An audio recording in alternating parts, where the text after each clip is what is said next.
It's June 22nd of 2025, and not only is there a Game 7 of the NBA Finals today, Kevin Durant just got traded to the Houston Rockets. Welcome to Basketball Intuition. I'm your host, Ethan Simon. Today we're going to be talking about the Kevin Durant trade. Just a quick reaction. I saw a report on my phone that he was getting traded today or tomorrow. I did not believe it. I just didn't. I haven't even looked at the trade package. You're getting an initial reaction. I saw Kevin Durant traded, and I just started setting things up. Oh my God.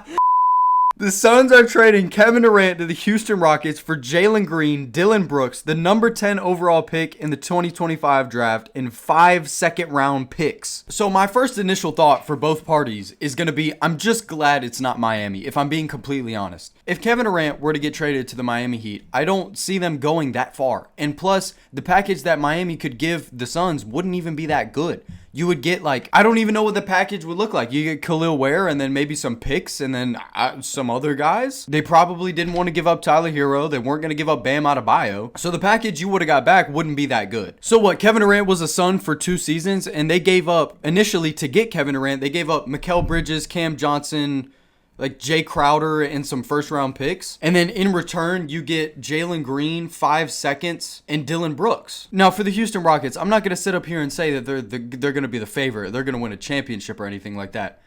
But the fact that you didn't have to give up any of the guys that they didn't want to give up, being Tari Eason, Amen Thompson, Alperen Şengün, you didn't even have to give up Reed Shepard, Jabari Smith Jr., Cam Whitmore. You didn't have to give them that much. You gave them Jalen Green, who was a guy that just flared out in the playoffs. And then you give up Dillon Brooks. Now, Dillon Brooks, as much trash as we give Dillon Brooks, he is a really, really good player. So, he's definitely going to help the Suns out.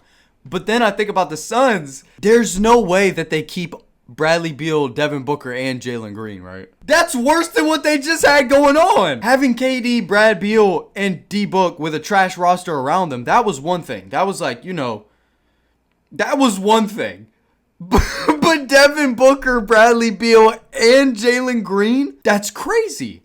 KD is at least a big. He at least runs the 3-4. Jalen Green ain't running no 3-4. Devin Booker ain't running no 3-4. Okay, I will say, though, I do think it's a good package. Compared to the other stuff that you could have got from other people, Jalen Green at least is somewhat of an asset that they could flip again. Dillon Brooks is an asset. At the trade deadline, you could get a first-round pick for him. 5 second-round picks. 5 second-round picks, those are very valuable, as well as the 10th overall pick. I mean, I love that for the Suns, that they were able to get the 10th overall pick. I'm really high on a lot of people in this draft, and I think 10 is a really, really good spot where you could get somebody that kind of falls out a little bit, or a guy that's getting slept on, and you could really pick up a solid player at 10. So I am very interested to see who they're going to get with that 10th overall pick.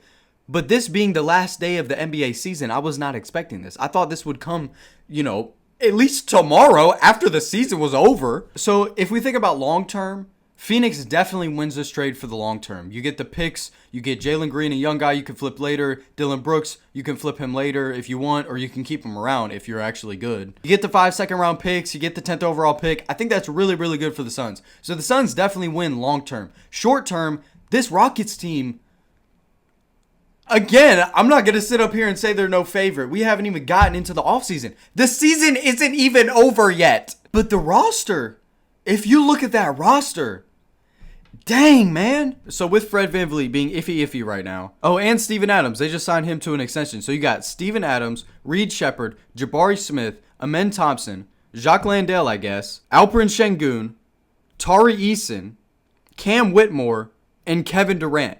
That 9-man lineup is top tier. That is ridiculous. And now that I'm looking at the roster and I'm thinking about this, Şengün and Kevin Durant, that's going to be very interesting because they kind of run their offense through Şengün. He's a super high usage percentage guy. And we know KD is, I'm going to get my buckets. But Jalen Green is also, I'm going to get my buckets. So it's just who would you rather have, Jalen Green, Kevin Durant? And the way I'm thinking about it right now, just for next season, not thinking about long term, just next season, who would I rather have, Jalen Green or Kevin Durant? I'd rather have Kevin Durant. So the Rockets definitely just shorten their window with this, with Kevin Durant being older and, he's always all over the place.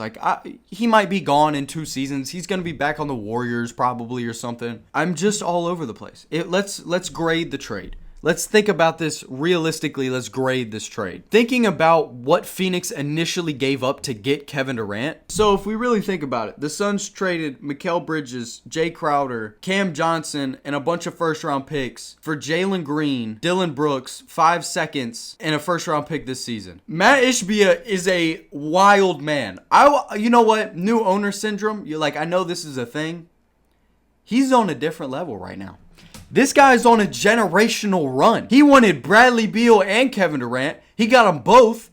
KD wanted out. He said, we go get Jalen Green. I'm all over the place. I don't know. Long term, if we think about it, forgetting the previous trade of how they got Kevin Durant. Oh, gosh.